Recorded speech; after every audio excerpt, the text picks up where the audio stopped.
Right now, a silent war is being waged inside your skull, and your bank account is collateral damage. Every single day, you are forced to make a choice. Not between saving or spending, but between reality and an illusion. Think about the last time you bought something you didn't really need. Maybe it was a sleek new gadget, a pair of sneakers, or a premium subscription. In that exact microsecond before you handed over your card or clicked order, what did you feel? A rush? A sense of status? A fleeting moment of control? Instead of looking at the camera, talking directly to the viewer's core struggle. Here is the uncomfortable truth. You didn't actually want the item. You wanted the identity your brain promised it would come with it. We live in a world that has masterfully engineered a massive psychological glitch. We have been conditioned to confuse the spending of wealth with the possession of wealth. Economists call this a distorted wealth signal, and every time you trigger it incorrectly, your brain pays a massive hidden price. A neural tax that actively prevents you from ever becoming truly wealthy. In this video, we aren't going to give you standard, boring budgeting advice. We aren't telling you to skip your morning coffee. Instead, we are going inside the anatomy of your brain to look at the literal neural cost of consumerism. By the end of this video, you will understand the exact mechanics of how your mind is being hijacked, and more importantly, you'll receive a practical blueprint to completely recalibrate your wealth signal. If you want to break the cycle of the golden cage, you need to understand the biology of the trap. Let's dive in. To understand why overspending is so addictive, we have to look at three specific players inside your nervous system: the nucleus accumbens, the insula, and a neurotransmitter you think you know, but probably misunderstand: dopamine. Let's start with a groundbreaking study conducted at Stanford University. Researchers placed participants into an fMRI machine to scan their brains in real time while they shopped. When the participants were shown a desirable product, say a high-end watch, a specific region of the brain lit up like a Christmas tree, the nucleus accumbens. This is the brain's pleasure and reward center. It acts like an internal accelerator pedal, screaming, "Yes, I want it. I need it." But then, the researchers showed the participants the price tag. Immediately, a different region activated, the insula. Now, here is the fascinating part. The insula is the exact same part of the brain that processes physical pain. If you slam your hand in a car door or burn your tongue on hot soup, your insula fires off distress signals. In a healthy brain, spending money triggers the insula. Your brain literally registers parting with your hard-earned cash as a form of pain. Shopping is a constant neural tug-of-war between the pleasure of acquisition, the nucleus accumbens, and the pain of paying, the insula. So, how did modern society break this system? They eliminated the pain. Think about it. When you use physical cash, you visually see the bills leaving your wallet. You feel the physical lightness of a depleting stack of paper. Your insula fires violently, warning you to stop. But credit cards, Apple Pay, biometric face scans, and buy now, pay later apps, they are designed to be entirely frictionless. They numb the insula. They act like a local anesthetic for financial pain. When the pain response is silenced, the pleasure accelerator takes over completely, and this is fueled entirely by dopamine. Most people think dopamine is the chemical of satisfaction, the feeling you get after you get what you want. But neuroscience tells us that dopamine is actually the chemical of anticipation. It is the molecule of craving. The dopamine spike doesn't happen when you wear the jacket or use the gadget.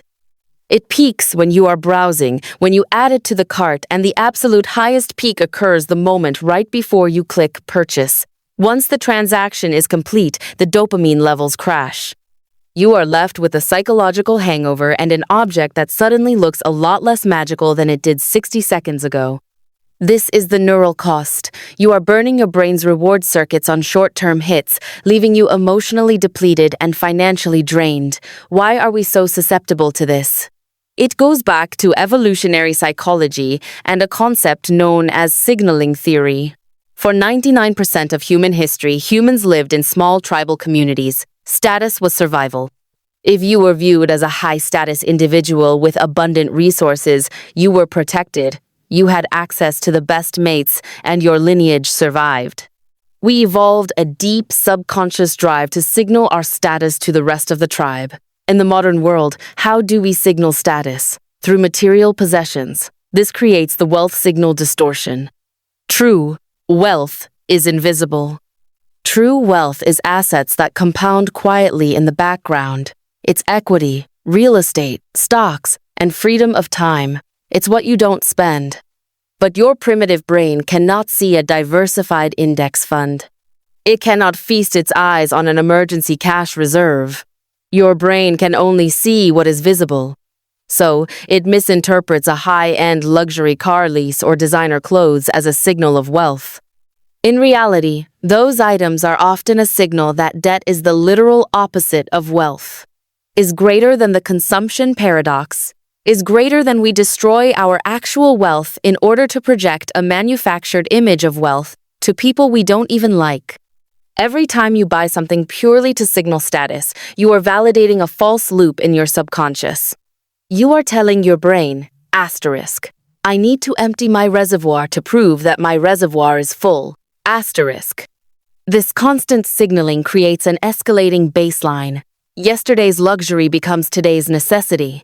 This is the hedonic treadmill, and it runs entirely on a broken wealth signal. So, how do we fix it? How do we reawaken the insula, put the brakes on the nucleus accumbens, and realign our wealth signal with actual reality? You don't need willpower. Willpower is a finite resource that fails when you are tired, stressed, or lonely. Instead, you need to implement neural architecture modifications. Here are 3 highly effective psychological strategies you can use immediately. Strategy 1. Reintroduce the friction. Wake up the insula. Since digital wallets act as an anesthetic for financial pain, you must manually bring the pain back. The action. Remove your saved credit card information from Amazon, food delivery apps, and your browser. Force yourself to physically walk to your wallet, grab your card, and type in the 16-digit number every single time you buy something. The science. That small 30-second delay forces your prefrontal cortex, the logical part of your brain, to wake up and override the emotional impulse of the nucleus accumbens. Strategy 2. The cost in hours translation. Stop looking at prices in terms of dollars. Start looking at them in terms of life energy.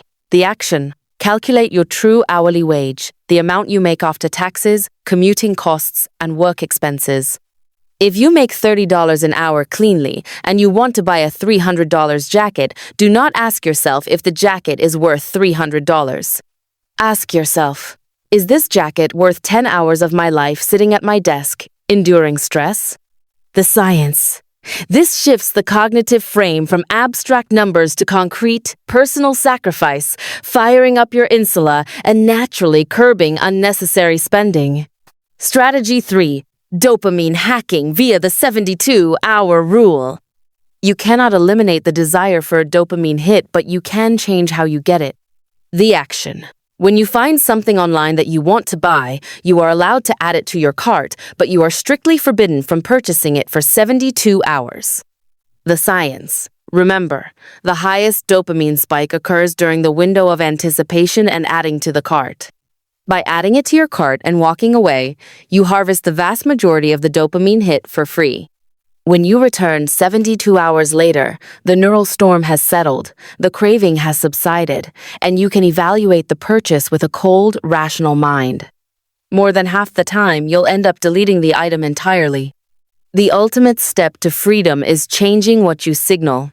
As long as your self-worth is tied to external validation, you will always be a slave to the neural cost of overspending. You will continue to burn your future freedom to fuel a momentary biochemical high. True recalibration happens when you realize that the ultimate status symbol isn't something you can wear, drive, or display on social media. The ultimate status symbol is autonomy. It is the ability to wake up on a Tuesday morning and say, I can do whatever I want today. It is the peace of mind that comes from knowing that if an emergency happens, you are entirely secure. It is the quiet confidence of a person who has nothing to prove to anyone. When you invest your money into your freedom instead of your image, your wealth signal becomes unbreakable. You no longer need the shiny object to feel valuable because you realize that your security, your time, and your peace are the highest luxuries on earth. Stop paying the neural tax. Reclaim your attention, reawaken your mind, and recalibrate your wealth signal. If this video brought you value, share it with someone who needs to hear this message. And subscribe for more deep dives into the psychology of human potential and mastery. Thank you for watching, and I'll see you in the next video.